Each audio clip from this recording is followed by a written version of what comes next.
I'd like to welcome you guys to this week's report. Today is Thursday, October 19th. I think I'm right this time. I was wrong last week, but it was the 12th, so I guess it would be the 19th now. Had another really good week of fishing here in Southern California. Summer-like conditions, despite the fact that it's fall.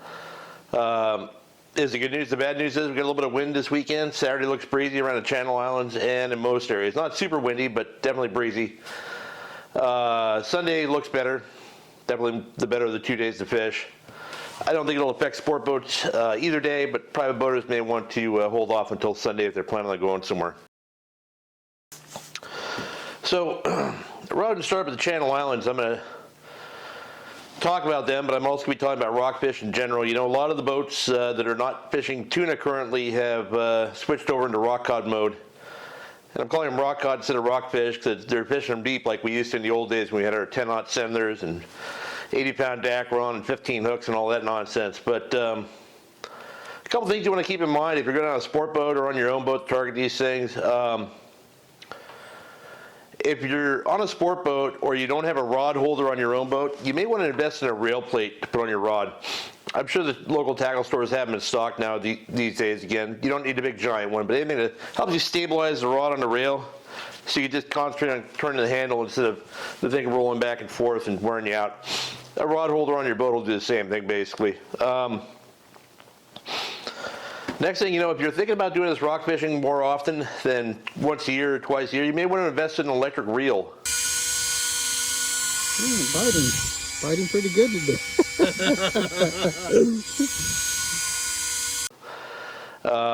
I'm going to actually be doing a piece on those in the coming weeks, but there's Daiwa, and I think just Daiwa makes some smaller electric reels that are great for rockfish. You know, you fill those things up with 30-pound braid, and you can get to the bottom no problem. 24-ounce weight, even in 1,000 feet of water, 900 feet if you wanted to. So I'll be talking more about that later, though.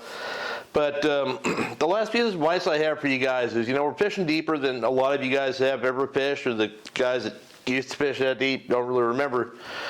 We're catching these shelf rockfish, chili peppers, Floridas, speckies, that speckled bag perch, salmon grouper, Arkansas, which they also call Mexican reds. And while they all look pretty similar, they don't really eat the same. So I'll give you a piece of advice and I'll let you judge for yourself, because some of the biggest fish you're going to catch are these Bocaccio and the Mexican reds. And if you have a delicate fish palate like myself, you probably won't like them. And if you're curious as to which ones are the Mexican reds, they're the ones that look like a red Bocaccio, which kind of indicates to me that they are probably similar to table fare. If nothing else, keep them separate. Keep the fillets separate from your other fillets of different species of fish, because they do tend to overwhelm the other stuff.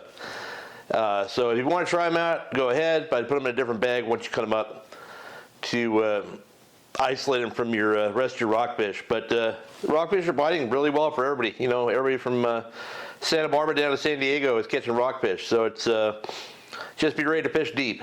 Anyway. Coastal fishing is good too. I mentioned last week that the Balboa Angling Club had their Bay Bass Open over the weekend, and everybody that fished it had really good fishing. Most teams, I think all the teams actually had a 3-fish limit, and there was some really nice bags. You know, normally something in the high 5-pound range for 3 fish wins that tournament, and this year there was 3 bags over 6 pounds, 4 bags over 6 pounds, and the biggest was 6.5 for 3 fish, which I was lucky enough to catch with Matt and Chris Oakes. We basically just did our normal standard summer program for Newport Harbor, and just fishing the front end of the bay, covering water. I pretty much described exactly what we did in, or Jimmy Decker did in episode 3 of the SoCal Bight Fishing Academy, which went up in the spring of this year. So if you're interested in learning more about spotted bay bass fishing, I recommend checking out episode 3 of the SoCal Bight Fishing Academy. Jimmy kind of breaks that whole thing down. Our fish were caught. I think I had 4 or 5 or 6 legals on that Strike King 6XD crankbait and a light shad color. I think it's ghost shad. And then Matt and Chris rounded it out with some nice fish on a the Kitech 3.5 inch little swim bait with a BMC boxer head.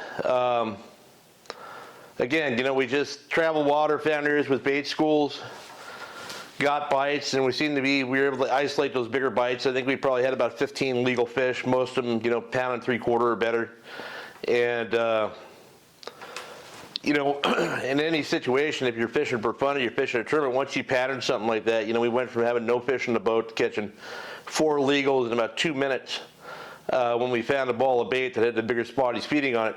And then we just concentrated the rest of our day driving around looking for that bait, moving the boat, find that bait, casting around it. Not all bait had spotties, but some of the bait balls did.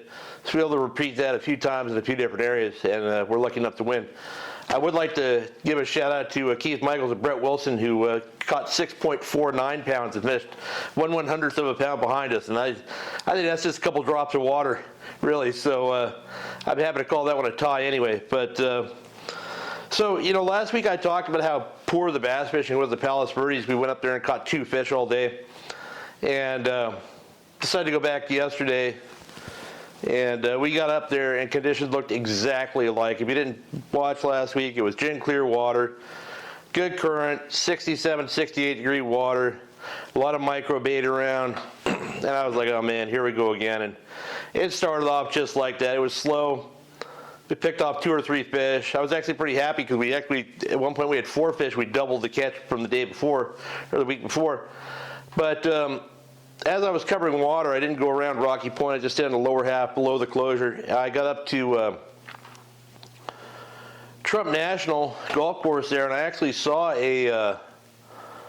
not where I was going to stop the boat, but the first active, there's a lot of seagulls and stuff sitting in the kelp, cormorant stuff. The first active tern I'd seen all day, looking at the outside edge of a kelp bed on a little saddle that was sticking off it. So instead of stopping where I was going to stop, I ran over there.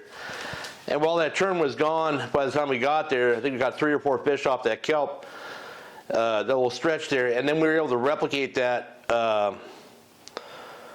going to the not most obvious places in the kelp beds because of the way the fish were associating with that small piece of kelp. You know, for the next 6 miles, for whatever reason, fish were associating with similar areas of the kelp. And I don't know, I'm going to say we caught somewhere between 40 and 60 fish in about 3 hours doing it on the MC Slug. And those fish were just grouped up like it was the middle of July. And, you know, every fish you have hooked would have 10 or 15 followers with it sometimes. And we saw a lot of really nice sized fish. I'd say the biggest one we caught a couple 4-pounders, but we had some big followers, and we had some shots at some real big fish that didn't commit to the bait. But I've got a couple of videos here that one just shows you, you know, how close these fish will eat it to the boat, you know, and to keep fishing your cast until it's basically at the rod tip, because you know, these fish will slide in, especially the bigger ones, at the last second and take it. And then the second video kind of shows how the situation you're in when these fish are schooled up and you don't hook the first one. I think Matt hooks 3 or 4 fish before he gets the fish he hooked or lands, and I mean his bait came completely out of the water in the meantime. You can see all that happen here.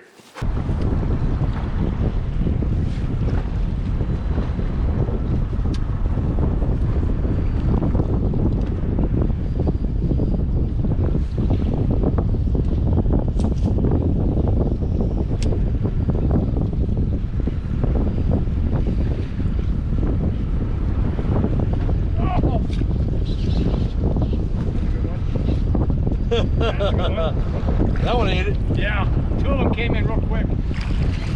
Nice. Good one.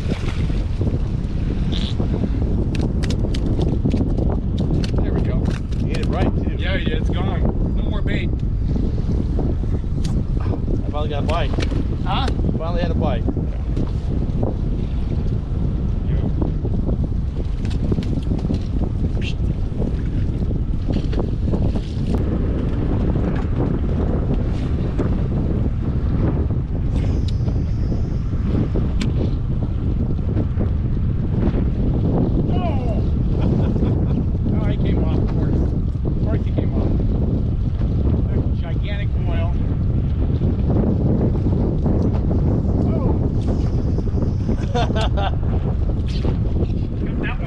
Oh boy. That one got it, huh? Yeah.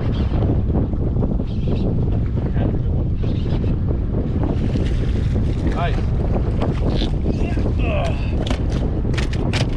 Easy there. Pull that one up on the camera. Yeah, nice one right there. Only took forever to catch this one. Ouch. Ouch. So let's head offshore. You know, the offshore fishing is still hot and heavy right now. I'd say that 90% of it is below the islands, Cat and Clemente, down to the Mexican border, with most of the fish being congregated between, you know, if you imagine it made a triangle from the east end of Clemente to the 43 to the east end of Cat, and that's where the majority of that fish is holding right now. There's yellowfin, bluefin, yellowtail, dorado. Mitch and the blackfish got out on him the other day, had this wide open dorado fish, they're lift pulling them. Whoa! Whoa! And got limits to those off of Patty, and then they looked around a little more and ended up hooking some bluefin or yellowfin. I'm not sure which one.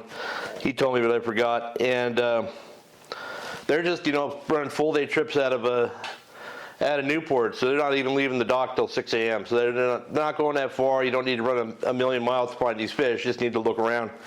And as usual, look for temperature breaks, color breaks, areas with birds and bait, areas that are associated with banks or ridges. Just your standard thing that I always preach about here. It's the same thing. Boats out of San Diego are doing the same thing. I know the sport boats, overnight boats are getting on them, but the guys that are really excelling are the smaller, faster boats like the Lucky Bee. They went out and caught limits of tuna, and then they were actually releasing them at the end of the trip. 3, 2, 1. See ya! Which is a pretty cool problem to have there. You know, it looks like just grease weather out there, nice fall weather. It's probably not going to be like that this weekend, but by next week it should be pretty nice again. Yeah, I know the 3/4 boat out of Newport had tuna yesterday as well. Boats out of Dana Point are getting them. I mean, they're all over the place. Some, you know, you get on the right school, you catch a bunch. Otherwise, you know, you might get 1 or 2 fish. It's mostly bait fish. You need chum. Need to be willing to drift. And I don't do either of those, so I probably won't catch any tuna. But boats are doing good. The stuff's still happening on the Outer Banks I talked about last week. Cortez, Tanner, that stuff.